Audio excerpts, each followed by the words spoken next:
Sometimes you just go about your day, you know, getting your chores done until you hear the most annoying sound in the world.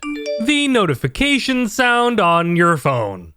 So you walk over to it, wondering why you turned the sound back on for it, and then you notice what it was your phone was trying to get your attention for.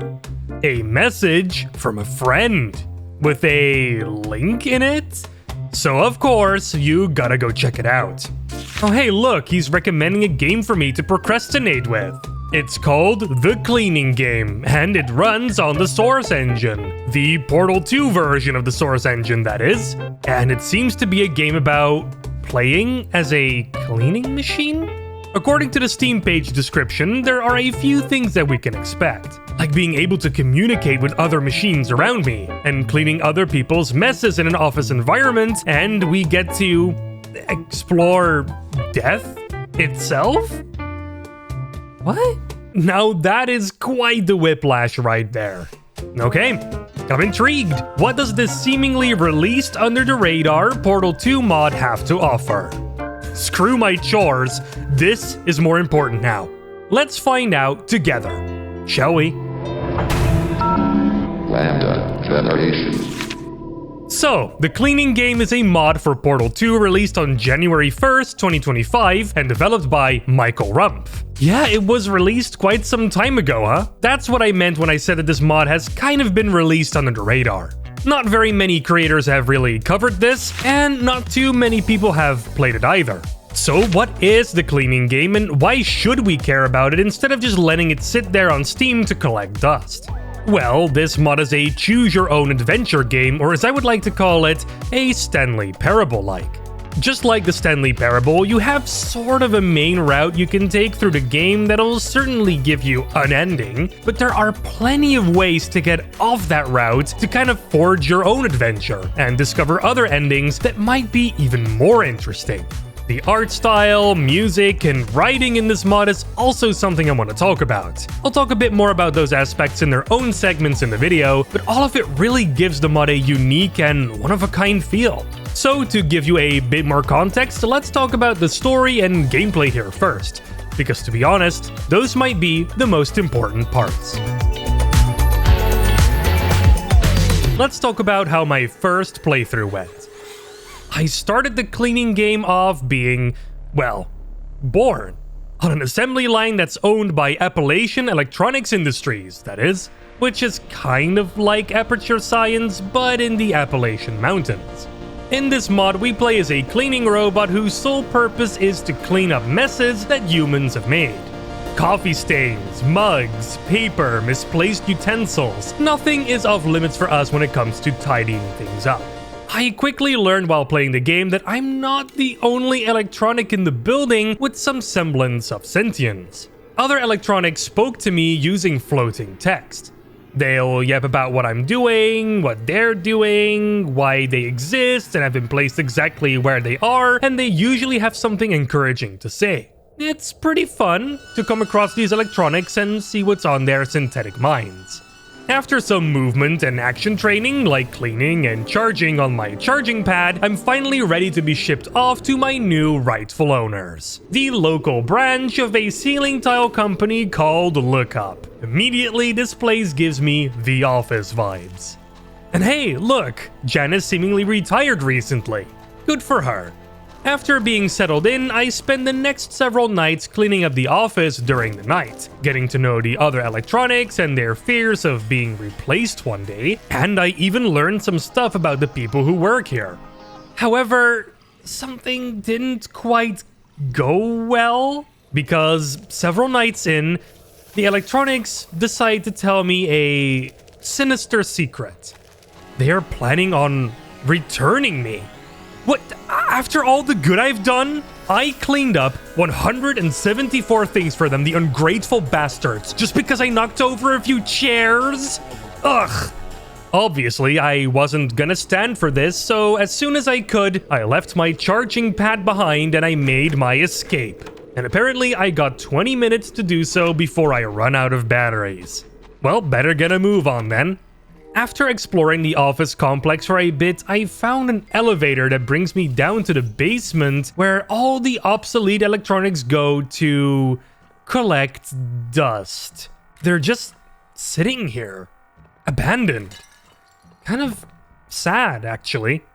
Anyway, after hearing one of the printer's life stories, it pointed me towards a keycard that we can use to get access to a breaker room so we can turn on the power to take this lift up to the surface. But finally coming outside and trying to use the same keycard on this gate here, it doesn't work. I managed to find another keycard under a desk in the security room, and that one doesn't work either. With really no other way to go, I have to go back down. And, it's not looking too good for my battery. The whole world slows to a crawl, and with no way to charge myself back up, it looks like this might just be the end for me. Curse you, proprietary chargers! A door suddenly opens, and I just about make it inside. A long hallway follows with a door at the end of it, but before I could get it open... Oh, jeez. What? Oh, yeah, okay, yeah, so that's it. That's one of the endings you can get here. I survived for that long? What? But technically, death doesn't mean the end in the cleaning game, because there is an afterlife. Or should I say, we enter Redacted. This is where you end up after every run. You go through some trippy looking hallways with some kind of higher power talking you through it. Eventually though, it tells you there is really no space anymore in Redacted, and it offers you a chance at living again. And once you take the offer, you're put back at the very beginning of the mod, Stanley Parable style. And you're free to take a completely different path than before with the knowledge you now have. As long as you're using the same soul save throughout your entire playthrough, each time you enter Redacted, it'll be different, with different things for you to do and different conversations with the higher being there. It's a pretty interesting way of adding an interlude to the gameplay loop here, and it kind of ties everything together. And the mod is really not afraid to get pretty philosophical here. Now, of course, for the sake of spoilers, I'm not going to tell you all about every single ending in the mod here. I don't even think I got all of them in my playthrough. Like, I think I got most endings in my playthrough, but there are probably one or two that I missed. I don't know. I really want you to go and experience the game for yourself and discover these endings on your own. After all, that's the fun part of games like these. What I can talk about in full though is the mod's presentation. As you can already tell, this mod has a quite unique art style going. It's a bit cartoony, using bright colors and slightly cleaner looking textures. The lighting itself is also quite colorful and neatly uses Portal 2's dynamic shadow system. The models are also quite unique, Michael having made them pretty much themselves, even their textures. I learned that by going through the developer museum ending. Okay, I'll have to spoil that ending a bit, I guess. We'll definitely come back to that in its own section later on. There's quite some interesting stuff there. The levels themselves are well detailed too. They're sprawling and do kind of feel like a real place, just a bit abandoned. The office area also feels like a place where people might actually work, just comically messy in the later parts of the game. I love how these monitor screens light up the ceiling in the office as well. Just love the aesthetic of it. And the abstract nature of Redacted is lovely to look at too. I just love it when mods or games do stuff like this. I do have something to bitch about though, as always. You see the text that floats near electronics when they talk?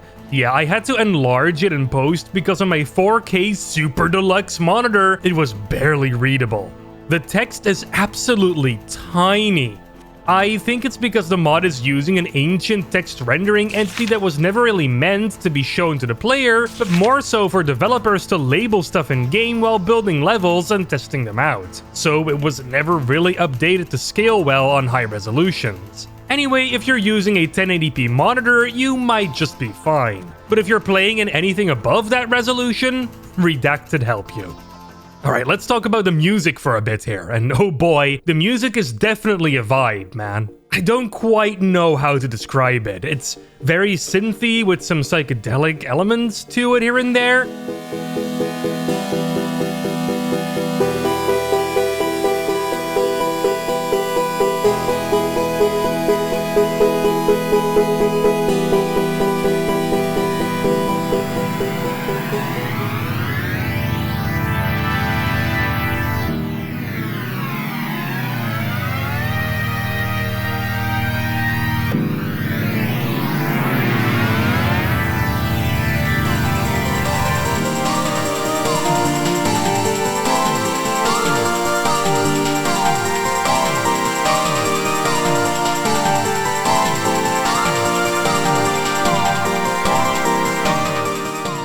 Honestly, I think the music fits the look of the game and its writing absolutely perfectly. Oh, hey, look, I did know how to describe it.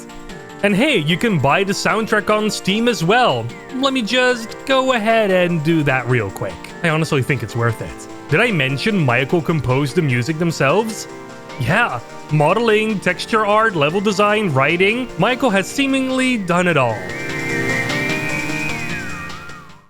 Now, as you may have noticed, this mod is a little bit more than what it seems like on the surface. Apart from the witty writing, cool aesthetics, and mesmerizing music, there seems to be a slight message underneath it all. And nothing makes that more abundantly clear than the development museum ending. Yeah, this is straight up one of the endings you can stumble upon in the game. I really didn't do anything strange for it, just forged my way here after several playthroughs. Here you can find all kinds of cool tidbits about the mod's development, how it started with Michael wanting to experiment with creating textures, and how the mod evolved from using brush-based models to using actual models. Here we also learn that their computer crashed at one point, which caused some pretty devastating data loss. Michael took a pretty long break after that happened because, well, it's demotivating, right? Always back up your projects, kids. You can also walk through an alpha and beta version of part of the mod here. Pretty awesome that this is actually just here. Most devs would just put up some pictures up on some walls, but the mod lets us experience these maps for ourselves. This How It Was Made section is only one part of this ending though. The other part goes over why it was made. And this is where we get to learn a little bit more about the mod's creator and some of their beliefs. Michael seems to believe that electronics are creatures, just like humans, and that electronics are kind of getting shafted by us right now, being replaced way too quickly and subsequently abandoned. This section here talks about obsolescence, isolation, how to help and take better care of electronics, and even a little bit about Michael. The ultimate meaning of the cleaning game is, and I quote, cherishing the universal inherent dignity of life and life forms, which is to say, taking care of others and enjoying your time in this life. Now, there is of course a lot to digest here, and I can't say that I feel the same way as Michael here about electronics. However, the point they made about obsolescence does kind of hit home with me. Maybe we do actually replace electronics way too quickly sometimes before they actually become obsolete. Here's an example out of my own life. Back in 2022, I bought this iPhone 13 Pro. It's a wonderful phone and it does basically everything I need it to do. At least, it did everything I needed it to do. Because last year I replaced it with an iPhone 16 Pro. I was excited about the new cameras, the USB-C port, and the dynamic island. Yeah. Now, relatively quickly, I started to realize that my upgrade wasn't all that much of an upgrade at all. Using the 16 Pro felt about the same as using the 13 Pro. The better cameras were nice, yes, but were they all that noticeably better? Did having a USB-C port instead of a Lightning port really matter? I charge my phone wirelessly. Long story short, it wasn't worth it, actually. And now my 13 Pro lies on a shelf in my bedroom in its box, just like all my other previous phones. Even though I probably could have used it for much longer than I did. Anyway, me being more aware of this kind of stuff might more so come from a mindless consumerism angle rather than a my phone is a creature and I have to take better care of it angle. With that being said though, everybody has their own beliefs, and I'm definitely not here to judge people. Michael also tells the player in a hallway leading up to this room to not take them very seriously and to laugh every once in a while. It says here, "Who cares what I have to say? After all, how could I possibly know everything? Lastly, let's talk briefly about another aspect of the cleaning game, which is the demo, and you can play it from the main menu. This demo was released sometime before the full game was, as a demo usually does, and it starts you off in this closet. Greetings, tourists. Oh, wow, there's voice acting? Yeah, the demo has voice acting, and it was done by Vincent Evanshine according to the credits. He's pretty good, actually, and nice to listen to after a game that has been otherwise completely devoid of voice acting. Tell me they didn't give you a defective ID card. Can you speak into the camera for me? Describe the issue. I kind of wonder why the main game ended up not having any voice acting. In one of the endings of the demo, because yes, even the demo has multiple paths and endings, you can even find this guy's office. Holmes, please, I don't want to die. No, you just cleaned. That's all. Wow, I've been trying to get that out of the carpet for months. Whoa, wait, what? I died? How? I melted? What was the stain in his carpet made out of? Anyway, the demo is actually pretty neat and offers unique levels and endings that you don't find in the main game, so it's definitely worth checking out if you're craving more the cleaning game. So, the cleaning game. I think it's an interesting mod that will definitely keep you engaged and interested for a good few hours. It has witty writing, a unique look, and some music that fits it perfectly, all wrapped up in an interesting message about how we take care of the electronics and people, for that matter, around us, and how I could maybe do a little better sometimes. Should you play the cleaning game? Yeah, I think so. If you like games like the Stanley Parable, then you might like this too. You can find a link to get it by checking the description below. Did I ever mention it was free? It is! Well, okay, you need Portal 2 for it to run, but you can get that game on sale a lot nowadays. Anyway, that's it. Thank you for watching this video. Don't forget to check out our social media, and especially don't forget to subscribe and to ring that bell icon so you'll never miss another video from LambdaGeneration. Salutations, and take care. LambdaGeneration. I want to give a special shout out to the following boosters on our Discord server: Lily McFluffybutt, Gordon Frenchman, Color Coral, Foxy, Aiden Stuff, 812665, The Silly Alien, Toten, Nothing But Death, and Serthalex. Want to join our Discord server as well and maybe even boost it? Check the link in the description below.